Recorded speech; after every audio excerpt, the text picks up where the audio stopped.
మీకు వినియోగించుకునేది ఒకటే, మాకు వాష్రూమ్ ఎక్కువ కావాలి, రోడ్డు చక్కగా ఉండాలి, వాటర్ కూడా ఒక రోజు వస్తే ఒక రోజు రాదు.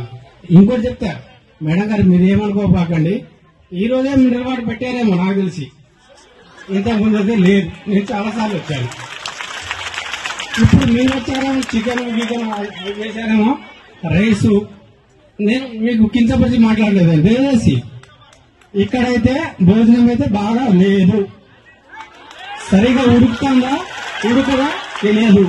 నీళ్ళ సాంబారు ఐ రిపీట్ సార్, నేను ఎంఏపీడి, మా పాప శశికళ 7th క్లాస్.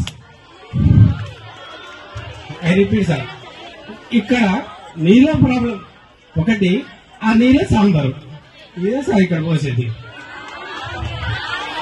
సార్ మేము అదే చెప్తున్నాం, ఇప్పుడు మా గవర్నమెంట్ వచ్చింది, మేము హక్కుగా అడుగుతున్నాం. Demand as for a demand. లేదు sir, sir once upon time అది అయిపోయింది, నాకు అవసరం లేదు అది. ఇది మన గవర్నమెంట్, మన తెలంగాణ కాంగ్రెస్ గవర్నమెంట్, రేవంత్ రెడ్డి అన్న గవర్నమెంట్. ఇప్పుడు కూడా ఇట్లనే జరిగితే బాగుండదు. మేము హక్కుగా మేము ఓటేసినాక, మా సార్కు ఓటేసినా మేము అడుగుతున్నాం.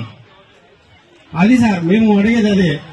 దయచేసి అందరి తరఫున నేను అడుగుతున్నా సార్, ఒకటి రోడ్డు, ఒక వాష్రూమ్ లో పెంచండి సార్.